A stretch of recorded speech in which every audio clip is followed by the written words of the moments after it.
Gas cylinder খুললে বের হচ্ছে জল, এমনই চাঞ্চল্যকর ঘটনাটি ঘটেছে নদিয়ার ভীমপুর থানার যোগিনীদেহ এলাকায়।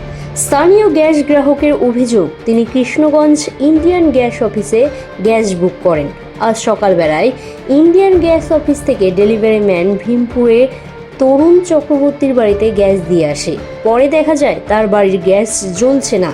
তখন বাড়ির মালিক তরুণ চক্রবর্তী গ্যাস সিলিন্ডার নাড়িয়ে দেখেন ভেতরে ছলছল করছে।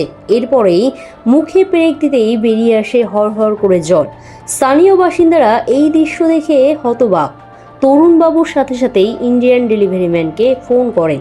তিনি গিয়ে ওই গ্যাস সিলিন্ডারটিকে সংগ্রহ করে নিয়ে আসেন এবং অন্য একটি সিলিন্ডার পাল্টে দেন।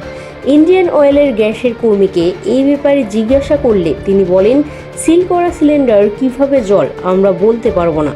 বিষয়টি তিনি ঊর্ধ্বতন কর্তৃপক্ষকে জানাবেন। প্রশ্ন উঠেছে এখানেই, এমনিতেই গ্যাসের দাম আগুন, তার উপরে সিলিন্ডারে জল থাকায় ক্ষোভ দেখা দিয়েছে গ্রাহকদের মধ্যে।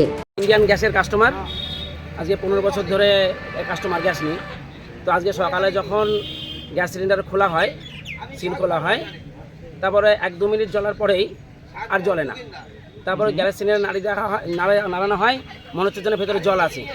রীতিমতো আমরা একটা পেরেক দিয়ে সেখানে চেষ্টা করি, মানে খোঁচা দিই, ও থেকে টপ টপ করে জল পড়ে।